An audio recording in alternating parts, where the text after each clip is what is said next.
কি হচ্ছে চাচু? মনে হলো মেঘের গর্জনে ভয় পেয়ে দৌড়াচ্ছ। আরে না, আমি তো ব্যায়াম করতেছি, দেখতেছিস না? আচ্ছা, ঠাড়া খাওয়ার পর নাকি বিদ্যুতের শৈলের দাম বেড়ে গেছে। সবাই তো তাই বলে, হইতেও পারে। তাহলে তো ধর আমি তো বিদ্যুতের দ্বিগুণ, আমি ঠাড়া খেলে আমার শৈলের দাম দ্বিগুণ বেড়ে যাবে না? কিন্তু চাচু, তুমি তো ঠাটা খাইছো। না রে শোনা, ওই কপাল কি আমার আছে?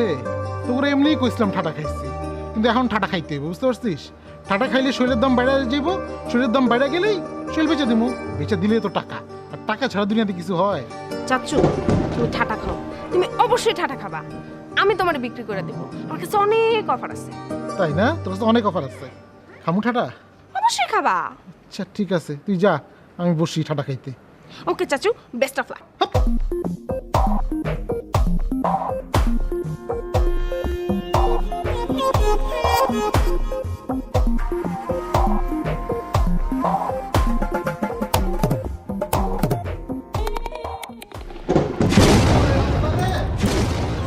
শোনো, আমাদের সার্কেলকে শক্তিশালী করতে হবে। জি ভাই। তোমরা তো বুঝতেই পারছো বিদ্যুৎ ঠাড়া খাওয়ার পরে যেভাবে শক্তিশালী হয়েছে, ওকে যদি প্রতিরোধ করতে হয় তাহলে সার্কেল বাড়াতে হবে, শক্তিশালী করতে হবে, তাহলে মান সম্মান সব ধূলিসাৎ হয়ে যাবে। ব্যাপারটা বুঝতে পেরেছো? ঠিক কইছেন ভাই।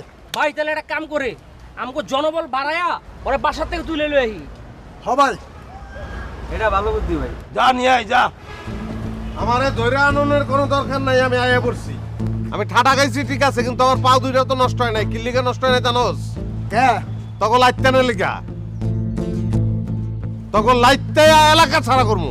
ওই বেটা, তুই ঠাড়াকা নিজের খুব ক্ষমতা ধরে মনে করছ? তুই আমাকে সবার পা ধরে মাপ চাবি। যদি মাপ না চাস তোরে লোহার কাছে আমি দরকার রাখবো, জীবনে বাড়ি যাবি না।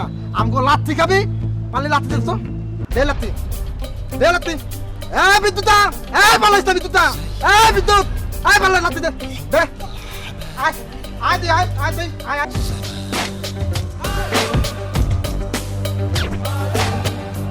ওরে বাবা রে! ভাই, বিদ্যুৎ ভাই, মারেন, আরো মারো, মারি ওরে ফটাই ফেলেন। হ্যাঁ মারেন, মারেন বিদ্যুৎ ভাই। হ্যাঁ বিদ্যুৎ ভাই, মারেন, মারেন বিদ্যুৎ ভাই। এই পালা, ঠাটা ছিটে গেছে, পালা রে, ঠাটা ছাটাচ্ছে, পালা। চাকরি রাখেন আপনার চা। আরে আমি বহির্বিশ্বের লোকজন নিয়ে অপারেশন থিয়েটারে 6টা ঘন্টা অপেক্ষা করলাম, আর আপনারা এইরকম একটা গুরুত্বপূর্ণ অপারেশনকে কোনো গুরুত্বই দিলেন না। আমরা বিদ্যুৎকে অন্য একজন ডক্টর দেখিয়েছি এবং উনার পরামর্শ অনুযায়ী বিদ্যুতের ট্রিটমেন্ট চলছে। আমরা কোনো ধরনের কোনো অপারেশনে যেতে চাই না। বলেন কি, অন্য ডক্টর দেখিয়েছেন? আপনারা বোঝার চেষ্টা করেন, ওর শরীর থেকে যদি প্রয়োজনীয় মানে ম্যাগনেট বের করে না আনা হয় তাহলে কি হবে? বিদ্যুৎ থাকবে না, মানুষ থেকে সে চুম্বকে পরিণত হয়ে যাবে। বিদ্যুতের কনসালটেন্ট বলেছেন এরকম হবার কোনো সম্ভাবনা নেই। তো আমার মাথাটি গরম হবার আগে আপনি এখান থেকে বের হয়ে যান। আর রাখেন, আপনার মাথা গরম, মাথা কি শুধু আপনার আছে? আমাদের মাথা নাই? আমাদের মাথা গরম হয় না? শুনেন, আপনি কিন্তু আমার সমস্ত প্ল্যানকে দোজকে পাঠাইতেছেন। আমি ওর শরীরের প্রত্যেকটি অঙ্গ প্রত্যঙ্গ থেকে ওষুধ বানাবো, যা বহির্বিশ্বের কোটি কোটি টাকায় বিক্রি হবে। আমি ওর শরীরের ম্যাগনেট নাসায় পাঠাবো।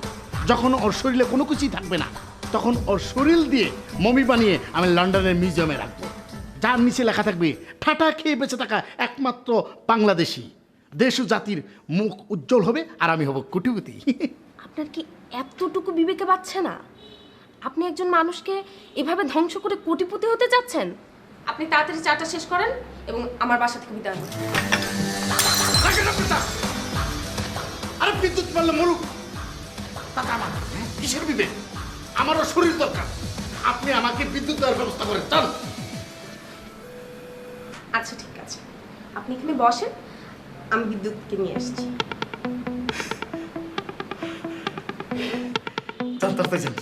নিয়েছেন, আমাকে বিদ্যুৎ দেওয়ার ব্যবস্থা করেন, যান। নরম হাতে হইল না, শক্ত হাতে। বুঝতে পেরেছি। বিদ্যুৎ আমার ম্যাগনেট।